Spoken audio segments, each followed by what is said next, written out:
Bienvenue à toutes et à tous sur ce plateau spécial. Le 30 août 2023, les forces de défense et de sécurité ont pris leurs responsabilités et mis fin au régime d'Ali Bongo Ondimba. Le Comité pour la transition et la restauration des institutions, après consultation des forces vives de la nation, a mis en place une transition politique qui devrait durer à peu près 2 ans et dont le chronogramme prévoit la tenue d'un dialogue national inclusif où toutes les forces vives de la nation représentées vont discuter des meilleures options politiques, économiques, sociales, culturelles et environnementales à inscrire dans une nouvelle constitution qui sera soumise à l'approbation du peuple gabonais à travers un référendum.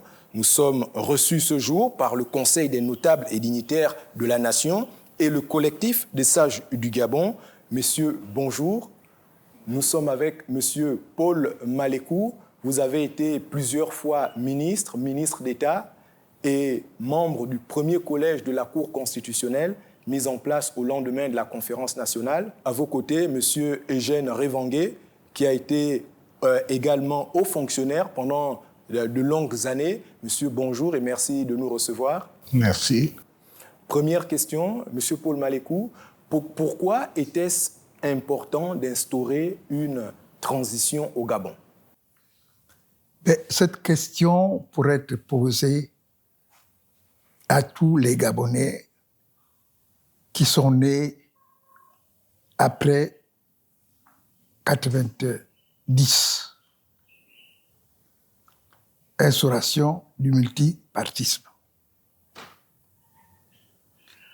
Pourquoi cette nécessité de convoquer un dialogue national et inclusif?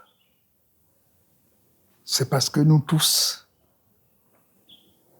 aussi bien les jeunes générations que nous, qui sommes des fossiles de la vie administrative et politique du Gabon, savons que toutes les grands-messes qu'on a tenues après la conférence nationale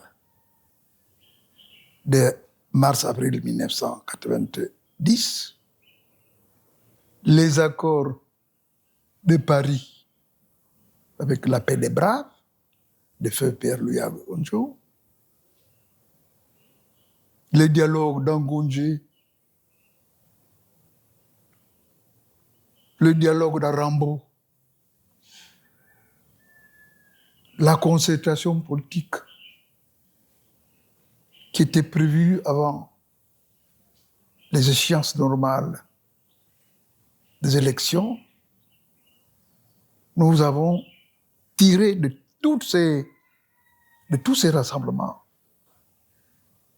un diagnostic globalement pessimiste. Parce que les souvenirs du détournement de l'esprit et de la lettre de la conférence nationale nous ont encore laissé des traumatismes. Les participants aux accords de Paris gardent au travers de leur gorge les traumatismes qu'ils en tirent. Bref, tous ceux qui ont pris part à ces différents dialogues ou accords ont estimé qu'ils ne sont pas arrivés, que ces différents dialogues n'ont pas produit les résultats escomptés qu'ils étaient en droit d'escompter. Alors, M. Revangué, un diagnostic pessimiste, nous dit M. Paul Malékou. Quelles peuvent en être les raisons? Quelles peuvent en être les raisons? De ces différents dialogues organisés à tour de bras, mais qui finalement n'ont pas produit les résultats que les participants étaient en droit d'escompter. Écoutez, c'est simple. Toutes ces réunions ont été convoquées par une autorité en place. Donc cette autorité pouvait décider de prendre ce qui lui plaisait et laisser tout le reste. Donc c'est pour cela, au départ, on pensait que cette fois-ci, comme c'est un coup de libération, que le peuple a entériné, parce que ça a eu un impact sur toute la population. Donc, le pouvoir, à partir du moment où il n'y avait plus d'institutions, le pouvoir revenait automatiquement au peuple. Mais c'est l'armée qui a rendu ce service au peuple pour remettre le pouvoir aux nouvelles autorités qui pourront être élues. Donc, cette transition est nécessaire, encadrée par l'armée, et sous certaines conditions, nous sommes disposés à conduire, à accompagner l'armée dans la réussite de cette transition. Justement, vous êtes bien placé parce que bien avant le processus électoral qui a eu lieu en août, vous faisiez la proposition d'une transition. Effectivement, nous faisons cette proposition après avoir vu les pour et contre et comment y arriver. Quels étaient les pour et les contre, M. Revangué? Oui. Quels sont les éléments, vous, qui vous ont permis de penser qu'il fallait justement une transition? Mais c'est que nous sommes arrivés à un moment où toutes les institutions étaient sclérosées. Aucune institution, malgré ce que disait le Premier ministre de l'époque, que toutes les institutions fonctionnent, ils ne sont pas prêts à passer le relais. Mais on a constaté que déjà, le fait de ne pas appliquer les dispositions prévues par la Constitution en cas d'empêchement du président, c'est un blocage. Donc, tout ça, ça n'a pas été fait. Et nous avons, à partir de ce moment, dit non, au lieu de continuer dans ce marasme, arrêtons-nous un moment, proposons qu'il y ait une transition au lieu d'aller à des élections où nous allons encore avoir des pertes en vie humaine. Voilà un peu dans quel objectif nous avons fait cette campagne pour éviter qu'il y ait encore des Gabonais qui périssent après chaque élection présidentielle. Alors, comme on le dit, ce qu'un jeune voit debout, un vieux assis voit beaucoup plus loin. Finalement, les militaires vous ont suivi, ils ont pris leurs responsabilités et ils ont mis un terme à ce qui apparaissait comme une mascarade électorale. Aujourd'hui, à quelques jours du dialogue national dit inclusif, pensez-vous qu'il est suffisamment représentatif? Bien, il faudrait d'abord remarquer qu'il y a une constante qui a marqué la vie de la nation, la vie politique du Gabon depuis 1990. Cette constante se décline en un seul phénomène. C'est qu'à l'issue de chaque élection, il y a des drames. Même si vous êtes jeune, mais votre père a connu ça. En 1993, il y a eu des drames. Lors de la première élection présidentielle. Mais comment l'expliquer, M. Malekou, justement, une élection, la première élection présidentielle issue de la conférence nationale où toutes les forces vives de la nation se sont retrouvées et où ont été faites des propositions. Et quand on arrive à la première élection présidentielle, on se retrouve face à ces drames. Sauf tout le respect que je dois à toutes les autorités qui ont gouverné ce pays, nous n'avions pas affaire à des hommes politiques. On avait affaire à des joueurs de football qui étaient maîtres dans l'art de dribbler le peuple.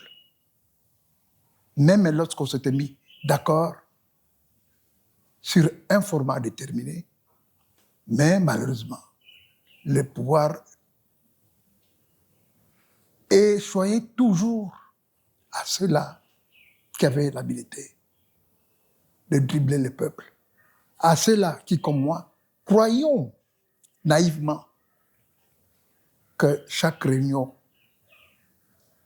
convenue d'avance et dont les conclusions étaient acceptées par tout le monde, nous pensions naïvement que ça allait améliorer. Mais on a été tous dribblés, on a été tous bluffés par nos hommes politiques, que nous croyons être des hommes politiques, mais qui n'étaient que de grands dribbleurs. Monsieur Eugène Revanguet, je me tourne vers vous, vous qui avez déjà pensé à une transition. Avez-vous pensé justement aux mécanismes qui permettraient justement d'éviter les errements du passé? Mais les mécanismes, c'est quoi? C'est-à-dire, nous avons pensé que les Gabonais devraient se retrouver pour échanger entre eux et redéfinir leur vivre ensemble. Nous avons pensé que pour cette opération, il faut impliquer au départ toutes les provinces. C'est pour cela que nous avons envisagé qu'il y ait une assemblée constituante dont les délégués à la constituante sont désignés à partir de leur province d'origine pour avoir une certaine légitimité pour se prononcer au nom du peuple gabonais. Parce qu'aujourd'hui, nous considérons que le peuple gabonais a repris ses pouvoirs et, encadré par le CTRI, on peut sortir de bonnes choses. Après les débats, toutes les résolutions pourront être exécutoires parce que décidées par les Gabonais.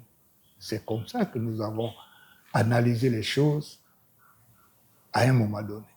Bon, nous n'allons pas revenir sur ce qui a été déjà fait, mais nous disons que tous les problèmes qui pourraient être posés dès qu'il y aura une assemblée,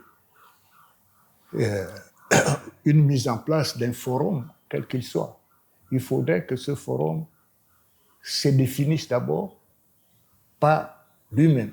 Les gens qui sont rassemblés, qui disent « nous voulons faire soit une conférence souveraine, soit un dialogue, ou bien mettre des assises en place ». Il faudrait qu'ils se définissent d'abord eux-mêmes parce que c'est le peuple qui veut s'organiser.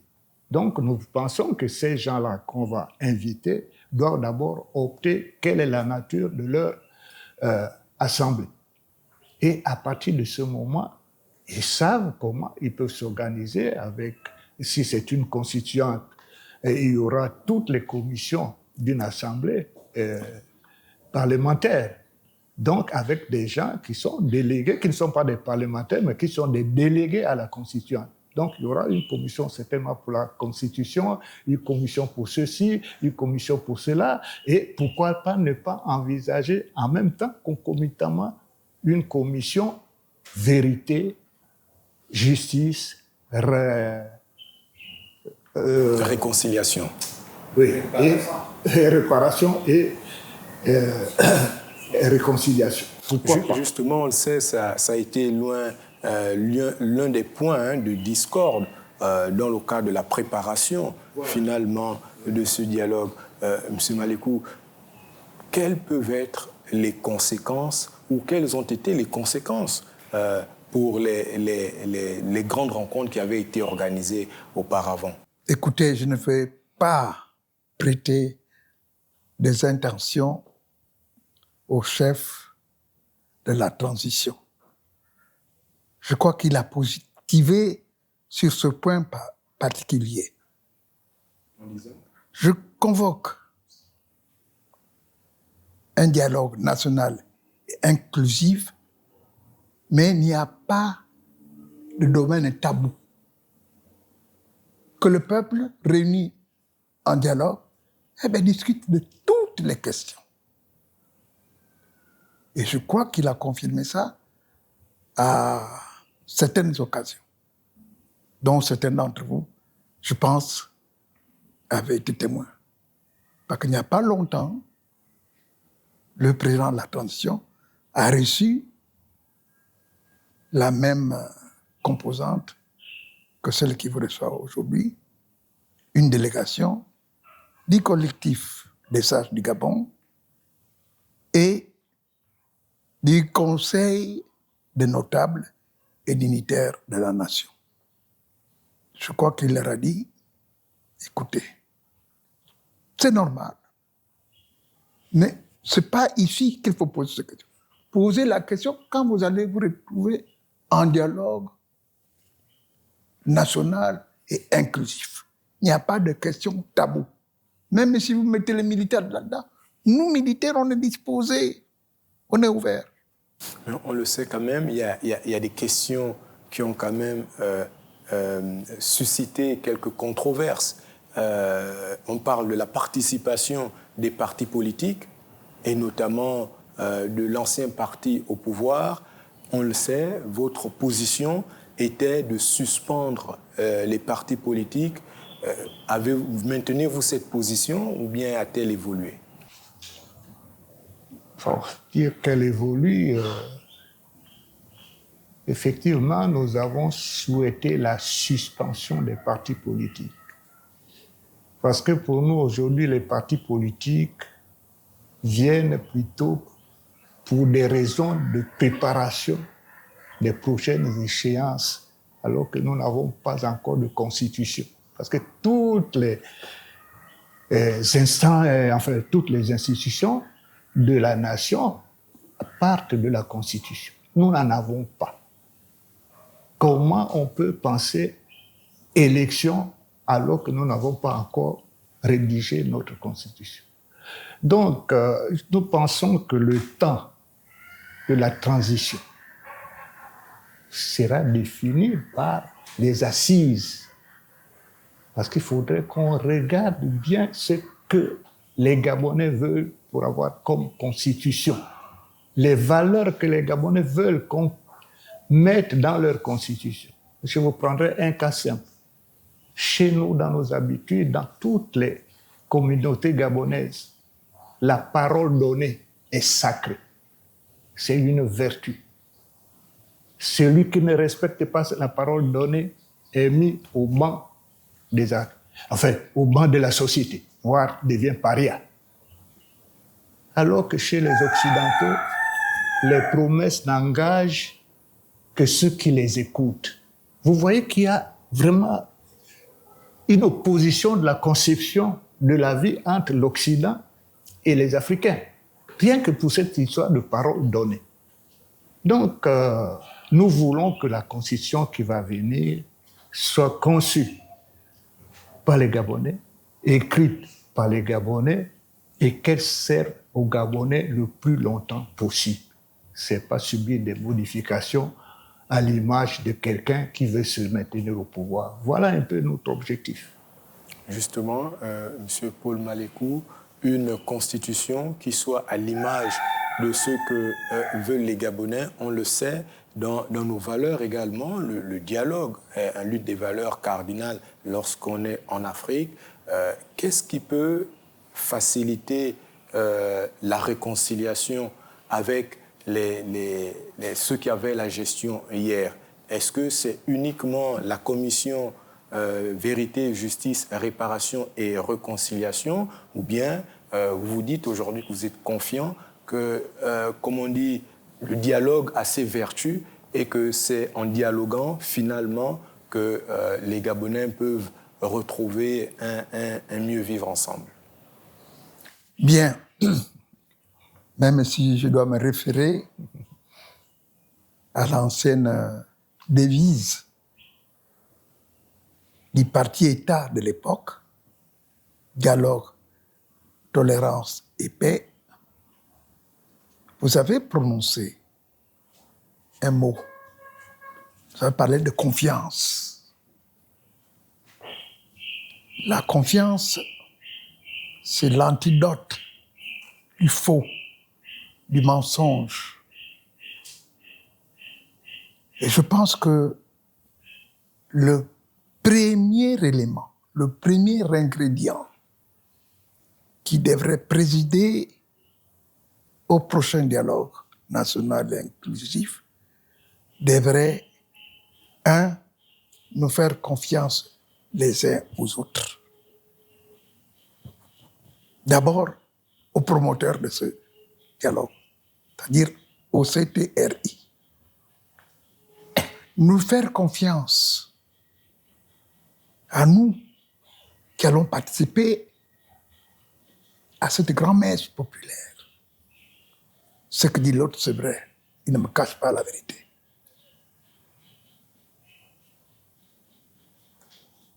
Troisième élément, c'est la tolérance. Bon, même si moi je pense aujourd'hui que ça doit être blanc et que lui dise que ça doit être rouge, il faut qu'on se mette à table, qu'on se regarde entre quatre yeux et qu'on arrive à nous comprendre. S'il cède sur un point, moi, il faut que je sois dans l'obligation de céder sur un autre point. C'est ça le sens que nous, qui avions conçu le Parti démocratique gabonais en 1968, c'est ça qu'on avait voulu adjoindre à l'État comme devise politique, l'union, travail, justice. Alors, Monsieur Eugène Revongué, je me tourne vers vous. La tolérance, finalement, c'est une valeur qu'il va falloir cultiver au cours de ce dialogue. Est-ce que c'est cet élément qui a favorisé finalement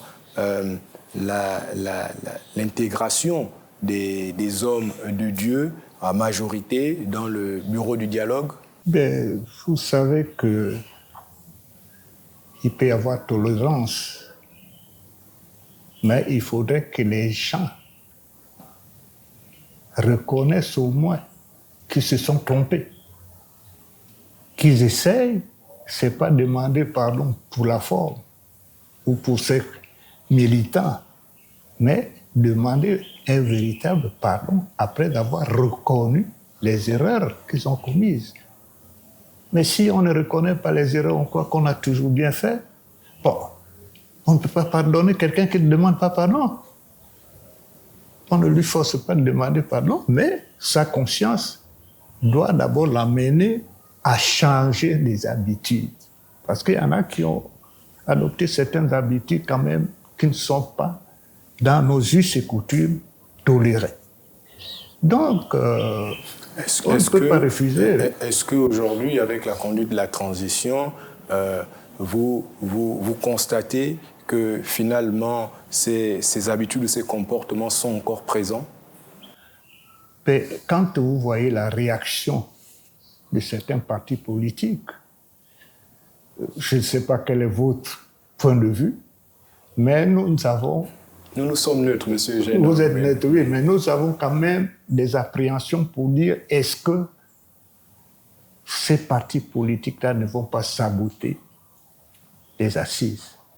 Voilà notre inquiétude.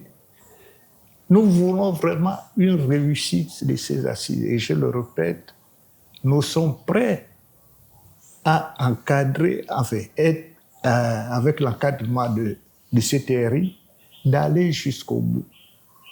Et je persiste à dire que ce sont les Gabonais d'abord, parce que la communauté internationale nous a abandonnés depuis 2018.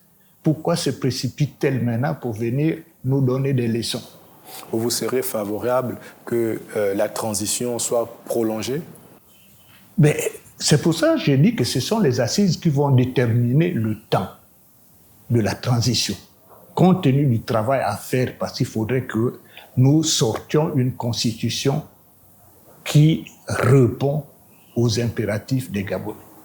Une constitution qui répond aux impératifs des Gabonais. Aujourd'hui, qu'est-ce qu'on entend par là? Quels peuvent être les éléments prioritaires des impératifs des Gabonais?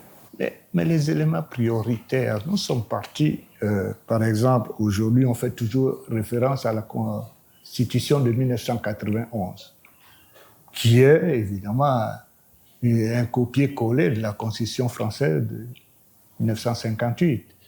Mais au moins, elle a été reformulée selon la volonté d'une majorité des Gabonais. On peut partir de cet élément pour essayer de revenir à un ordre constitutionnel très rapidement si on s'appuyait éventuellement une première fois dans la Constitution de 1991 réadaptée à la situation actuelle. Donc, sans qu'on ait une Constitution bien assise, je crois que tout ce qu'on fait là, c'est un peu, on s'aventurer dans l'inconnu. Tenir compte de la Constitution de 1991, d'ailleurs, c'est cette Constitution qui est en vigueur. C'est la fin de cette première partie. Messieurs, nous revenons dans quelques instants pour une deuxième partie.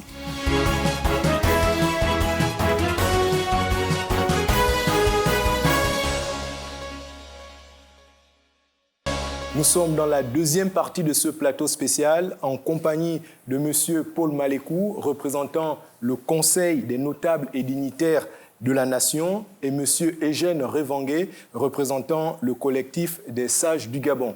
Alors, M. Eugène Revangué, on a constaté qu'à la suite de l'organisation des différentes rencontres politiques, un aspect a toujours été pointé du doigt, c'est celui de l'amélioration du système électoral. Finalement, s'agit-il du système électoral? Est-ce que c'est le système électoral qui pose problème ou bien il s'agit d'un problème d'homme? Vous l'avez dit, hein, je crois que c'est un problème d'homme. Parce que rien ne permet à une personne de décider de renverser les résultats d'une élection. Et ça s'est toujours fait ici. Celui qui gagne, on le porte perdant, et parfois avec des manipulations grossières, comme on en a connu en 2016, avec l'élection de Champine. La communauté internationale, pour la première fois, l'Union européenne, a fait un rapport objectif disant qu'Ali Bongo n'avait pas gagné des élections. Mais tout ce qui s'est passé, cela n'a pas empêché la Cour constitutionnelle de proclamer Ali Bongo vainqueur. Et ça, c'est une question de personne. Ce n'est pas le système électoral, puisque le système électoral nous a toujours prouvé que le vainqueur, c'est celui qu'on déclare perdant en Afrique. Et ceci a une cause, parce que nous évitons de placer chaque mot à sa place. Nous sommes des Africains. Nous avons été colonisés par la France.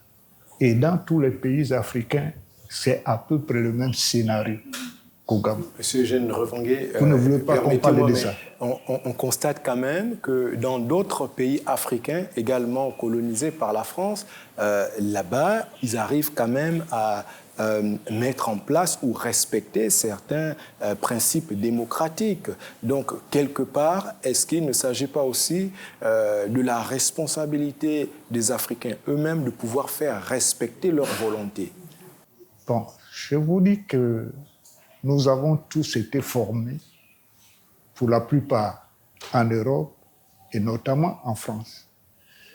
On nous a appris d'être des fonctionnaires pour servir d'abord les colons avant que nous ne soyons indépendants.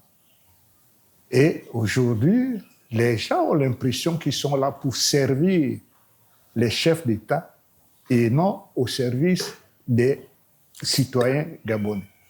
C'est pour cela qu'il y a tous ces dérapages, parce qu'on nous tient même, enfin, on nous ridiculise même. Les gens qui nous donnent des conseils pour faire en sorte que la personne élue ne soit pas déclarée élue, mais la personne désignée par le président de la France, je ne sais pas si je signe mon arrêt de mort aujourd'hui, mais le président de la France, c'est lui qui nomme les présidents des pays africains.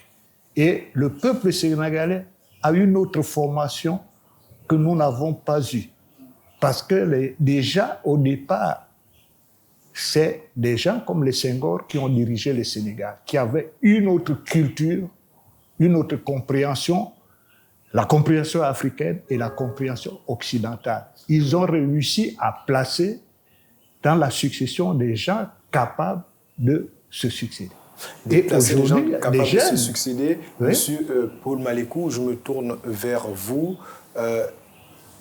Est-ce que les institutions finalement africaines ne seraient pas assez fortes pour garantir la démocratie? Il faut d'abord, à mon humble avis, distinguer de quelle démocratie on parle. La démocratie votive à l'occidental ou la démocratie vraiment consensuelle, voulue par tout le monde. Je ne vais pas répéter ce que mon collègue a dit. Quand vous entendez parler des Occidentaux de démocratie dans un pays donné, ça veut dire que ce pays marche selon les intérêts de nos anciens colonisateurs. Monsieur Paul Malékou, est-ce à dire que la démocratie votive est incompatible avec la démocratie consensuelle? Ça ne devrait pas être incompatible. Et là encore, c'est une affaire d'homme. Et là encore, c'est une affaire de confiance.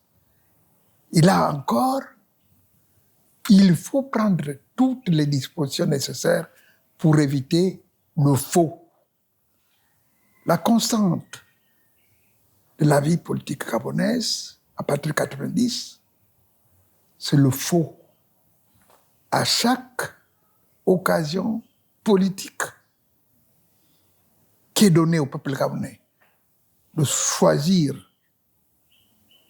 ses dirigeants, mais à chaque occasion, ce n'est pas celui que le peuple a choisi qu'on proclame comme gagnant.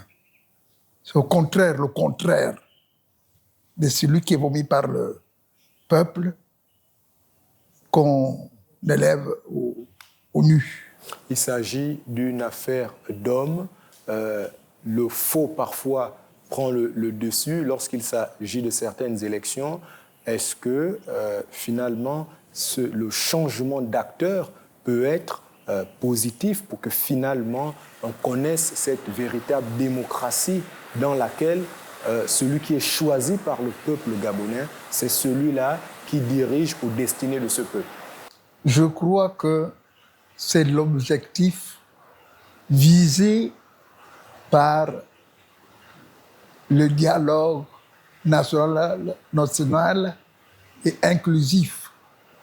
C'est pour arriver justement à changer de paradigme et de personnalité qu'on se réunit tous et qu'on se met d'accord, qu'on doit se mettre d'accord sur des critères admis par tout le monde pour désigner tel ou tel à telle fonction ou à telle autre fonction. Est-ce que vous êtes en train de dire finalement que si on arrive à arrêter des critères admis par tous, comme cela s'est fait par le passé, et ce qu'on a constaté justement de façon empirique, c'est que par la suite, vous avez parlé du dribble, certains qui ont dribblé les autres, il faudrait s'assurer d'un nouveau personnel administratif et politique pour garantir le respect de ces principes? C'est ce vers quoi on devrait viser. Et naïvement, je crois qu'on devrait pouvoir arriver à changer et les paradigmes et les personnes, à condition que nous nous mettions d'accord à condition que nous nous faisons confiance les uns aux autres. À condition que vous êtes d'accord avec nous nous abstenions. Se mettre d'accord, se faire confiance. Il y en a qui ont fait confiance par le passé et qui ont été désabusés. Dribbler. Moi, je crois qu'on peut réussir à faire quelque chose s'il y avait une alternance dans les postes occupés. Quelqu'un qui fait des bêtises, il faudrait que les gens prennent le courage de le mettre à côté et tester une autre personne. Au fur et à mesure que les gens défileront, il y aura quelqu'un qui fera son travail correctement et qui permettra aux autres qui vont venir derrière lui de ne plus se tromper grossièrement, comme on a modifié les résultats de l'élection présidentielle de 2016 à Franceville. Mais c'est la personne qui fait ça qui est ridiculisée devant le monde entier. Ce n'est même pas un souci des Gabonais, mais c'est qu'on prend les Gabonais pour des idiots, des gens qui ne valent absolument rien, parce qu'une telle façon de modifier les résultats d'une élection avec des pourcentages jamais égalés nulle part ailleurs, mais c'est quand même, dites-moi que c'est pas illégal. Donc, vous voyez des situations comme ça, et ceux qui nous conseillent de les faire, ce sont les premiers à dire que voilà, ils ne valent rien. On nous considère toujours comme des petits-enfants, on n'est pas mature, on vient, on prend des Africains et d'autres pays africains qui sont naturalisés américains ou français, qui viennent nous donner conseils comment rédiger notre constitution.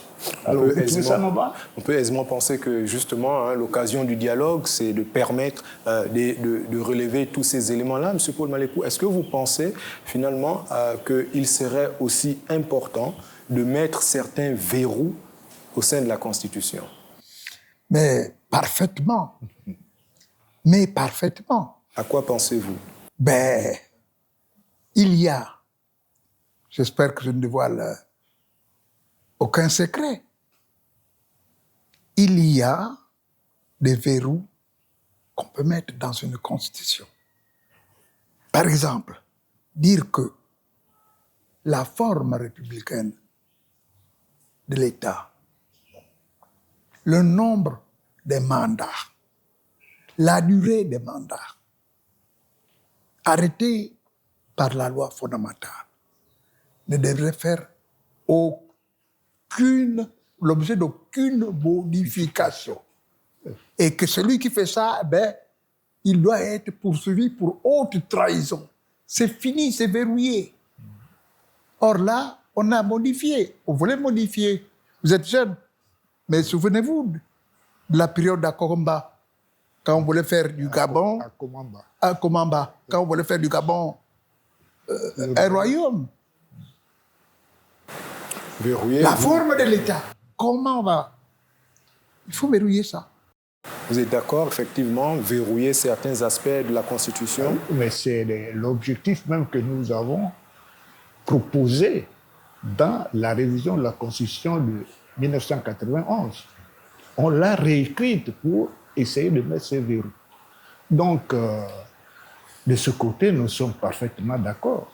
Vous savez, la pérennisation des postes, quelqu'un qui occupe un poste pendant 30, 40 ans, finit toujours par croire qu'il a beaucoup fait et il n'y a que lui seul qui peut le faire. Mais l'alternance permet aux gens de rectifier les tirs parce qu'ils savent que s'ils partent de là, les autres vont les juger. Donc, ils feront attention, les détournements là vont disparaître parce qu'on sait toujours qu'à telle période, il y aura un changement. Mais si nous posons des actes incontrôlés, nous aurons à justifier pourquoi nous avons posé ces actes-là. Donc, moi, je crois que l'alternance, ce n'est pas quelque chose de mauvais. On dit que chez les Africains, bon, le chef reste longtemps, mais aujourd'hui, avec la démocratie à l'occidentale que nous avons héritée, il faudrait qu'on respecte la durée des mandats une fois pour toutes. Il ne faudrait pas que ce soit le jeu du président qui vient au pouvoir. À côté du respect des mandats présidentiels au plus haut sommet de l'État, il y a quand même ces Gabonais qui sont parfois oubliés, ce sont les dernières couches de la population, de la société, et ceux qui vivent en milieu rural. Depuis les accords de Paris, si ma mémoire est bonne, on parle de décentralisation, ce qui est toujours une vie de l'esprit aujourd'hui. Dans les propositions que vous avez faites, M. Paul Malékou, est-ce que la décentralisation occupe une place de choix? Oui. Il ne faut pas que la décentralisation soit un mot vide de sens. Dans les discours électoraux, oui, il faut décentraliser, mais il faut décentraliser pas seulement les personnes, les nommer président de tel département. Non, il faut décentraliser aussi les moyens d'État. Moi, j'ai fait en d'autres occasions une démonstration selon laquelle, par exemple, le budget de l'État gabonais, je sais pas, pour l'exercice de l'année prochaine, mettons 4 milliards. C'est fou. Parce que 4 milliards, ce n'est pas le budget de l'État gabonais. C'est le budget de l'État central, mais aussi des collectivités décentralisées. Mais est-ce qu'on leur distorse de la part des moyens qui ont été votés par l'Assemblée nationale? Non. Ces pauvres présidents, ces pauvres maires, il faut qu'ils viennent à Libreville, s'agenouiller auprès du ministre du budget, voilà, pour que je puisse payer le fonctionnaire à la fin du mois. Il faut me donner ça. Ils font des navettes. Vous serez favorable à ce qu'on inscrive la décentralisation dans la Constitution? Mais affirmatif. Elle y est déjà. Mais elle n'est pas exécutée. Elle n'est pas mise en œuvre. Finalement, M. Eugène Revanguet, est-ce que la décentralisation, finalement cette délégation de pouvoir, ne faisait-elle pas peur aux gouvernants de l'époque? Mais écoutez, la décentralisation, même à l'époque coloniale, j'ai été receveur-précepteur à Mula. Tous les crédits qui étaient destinés au budget de la Guinée et de la Nyanga étaient gérés à partir de la région de Mula, où j'étais le receveur-précepteur. Donc il y avait déjà une décentralisation, une déconcentration au niveau de l'État. Mais il y avait aussi des communes qui avaient leur budget autonome, des collectivités locales. Mais chaque fois, le budget des collectivités locales était mis à la disposition du préfet ou de la région qui était l'administrateur des crédits, et il y avait toujours le comptable public qui était l'agent du Trésor. Donc tout était géré, tous les crédits, ça ne se concentrait pas ici à Libreville. Mais lorsqu'on a tenté d'informatiser, on a voulu que tout soit contrôlé à partir de Libreville. Et voilà comment la déroute est arrivée dans notre pays, où la masse d'argent était tellement importante ici, aux mains de quelques privilégiés, et qui en faisaient leur affaire, au lieu de l'envoyer dans les provinces qui les utilisaient. Moi, j'ai par exemple un dispensaire dans ma province là-bas. Je vis dans l'eau, mais il y avait une voiture qui était affectée là-bas, qui consommait de l'essence. Enfin, cette voiture marchait sur l'eau, c'était une voiture amphibie ou quoi. Voilà des énormités que nous vivons dans ce pays. Donc, Monsieur Revanguet, j'ai une question qui me vient.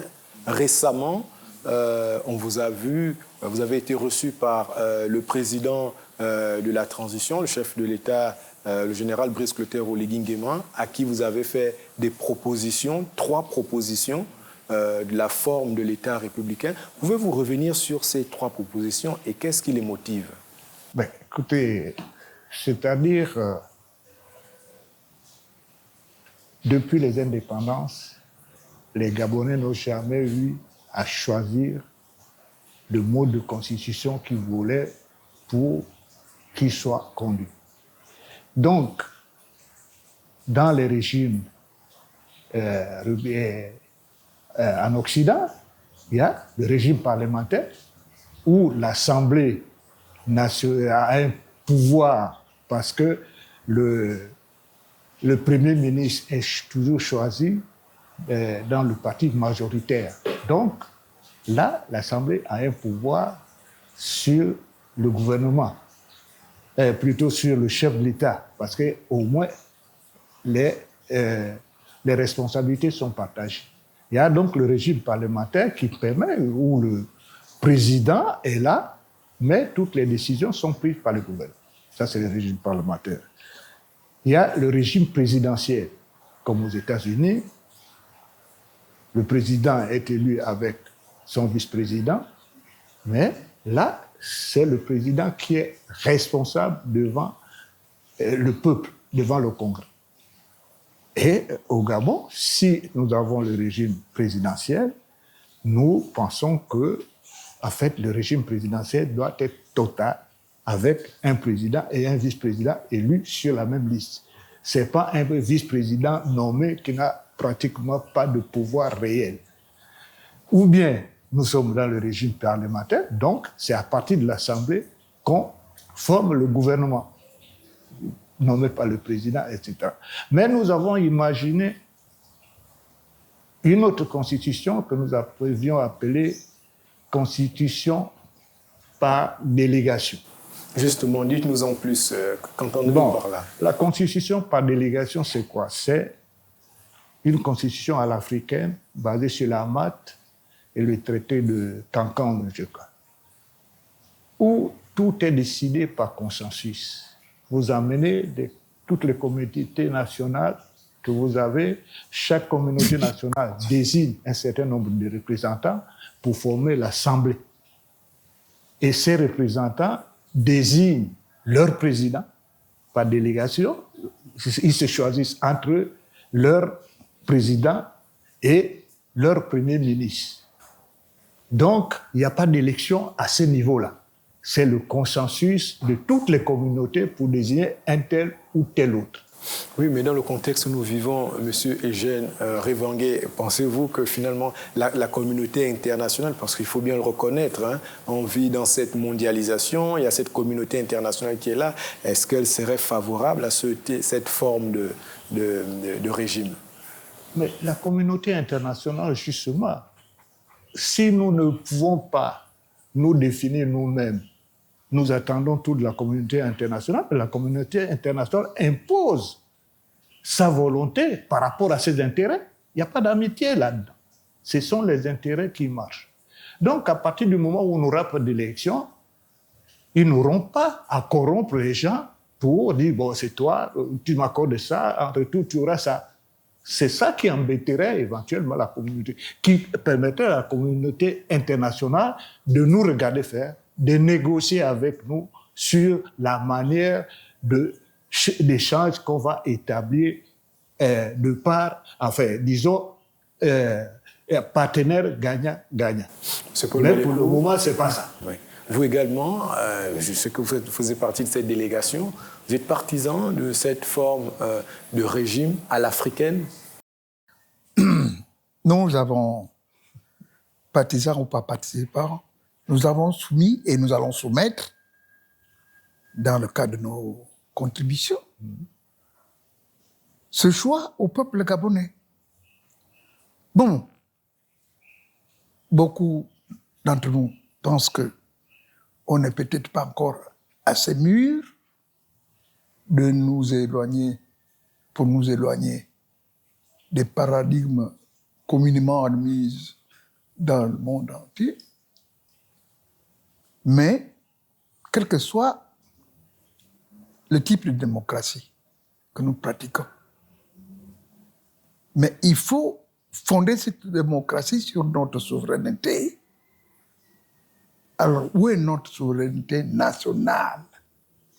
Si on craint de prendre telle décision, parce que la communauté internationale peut-être pas une crainte, mais la souveraineté peut également s'exprimer à travers le respect des élections ou des choix des citoyens lors des élections. Oui, tout est à la base, justement, de ce respect, du choix exprimé manifestement par la population.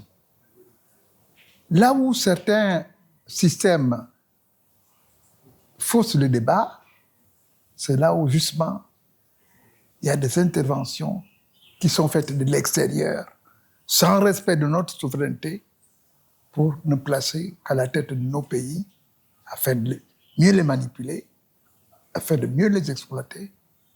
Des amis à eux. Des amis à eux. Mais, Monsieur Paul Malécou, vous conviendrez quand même avec nous que à l'issue du dialogue national inclusif, une nouvelle constitution sera rédigée et le moyen par lequel le peuple devra se prononcer pour ou contre cette constitution sera encore le vote. Oui. Populaire. Référendum. Donc, c'est Monsieur référendum. Eugène Revanguet, c'est le moyen de consulter finalement le peuple, le vote. Oui. Or, on a l'impression que dans votre proposition, il faudrait mettre de côté le vote. Mais on peut faire l'économie du vote. C'est-à-dire, on demande aux communautés de choisir leurs délégués. Mais un vote, c'est un choix. Donc, ce que nous avons voulu, c'est pas pour l'imposer maintenant. Mais nous voulons que la génération future puisse étudier la possibilité d'avoir une constitution conçue selon les us et coutumes des Africains. Et ça, c'est pour lancer au niveau de l'Afrique tout entière, c'est pas pour le Gabon, qu'on essaie de réfléchir pour avoir effectivement une constitution qui réponde à nos aspirations, à nos coutumes, à notre façon de voir les choses. Voilà, c'est simplement ça. En dehors de ça, Monsieur Paul Malécou, peut-être un message à l'endroit des Gabonaises et des Gabonais qui vous regardent avant de nous quitter. Eh bien, le peuple gabonais est pris actuellement comme une salle de classe. Et il y a le maître qui donne à sa salle de classe un devoir. Bon, voilà. Décrivez-moi comment vous souhaitez que votre salle de classe soit faite. C'est pas moi le directeur de l'école, le chef de classe. Vous. C'est l'exercice auquel, je pense à mon humble avis, le CTRI soumet au peuple gabonais. Quel est le nouveau Gabon, ou le Gabon nouveau, que je vous donne l'occasion de concevoir dans votre tête, vous Gabonais. Là, il n'y aura pas de tricherie, il n'y aura pas de gymnastique, il n'y aura pas de dribbling. Et il faudrait que ce peuple gabonais, au travers donc du dialogue et de ce qui adviendra par la suite, puisse lui-même se prononcer en toute souveraineté, en toute liberté, sur le schéma qu'il veut donner à son État, sur le format qu'il veut se donner pour un mieux vivre ensemble, pour un mieux-être. Vous également, citoyen. M. Eugène Revanguet, peut-être un dernier mot à l'endroit des Gabonais qui vous regardent avant de nous quitter. Oui, qu'est-ce que je dirais au peuple gabonais? On est devant nos responsabilités. Donc, c'est l'occasion unique où le peuple gabonais doit se ressouder, être uni derrière le CTRI pour que cette transition réussisse. Faisons leur confiance, parce que si nous changeons entre-temps la tête de la transition, on risque de connaître beaucoup d'autres problèmes. Donc, continuons avec la tête de la transition et essayons de tout mettre en œuvre pour que la transition réussisse pour le bonheur de nous tous. faire en sorte que la transition réussisse pour le bonheur de tous les Gabonais. C'est sur ces mots que nous allons nous quitter. Merci, messieurs. Merci au collectif de sages du Gabon de nous avoir reçus. Merci au Conseil des notables et dignitaires de la nation de nous avoir reçus. Je rappelle que nous étions avec M. Eugène Revangué, ancien haut fonctionnaire de l'État qui a occupé plusieurs hautes fonctions administratives, et à ce côté, M. Paul Malekou, qui a été ministre d'État et également juge constitutionnel dans le cadre du premier collège des juges constitutionnels de la Cour constitutionnelle qui a été mise en place au lendemain de la conférence nationale. Nous discutions donc du dialogue national inclusif à venir. Merci beaucoup de nous avoir regardés et n'oubliez pas que nos programmes se poursuivent sur Gabon 24.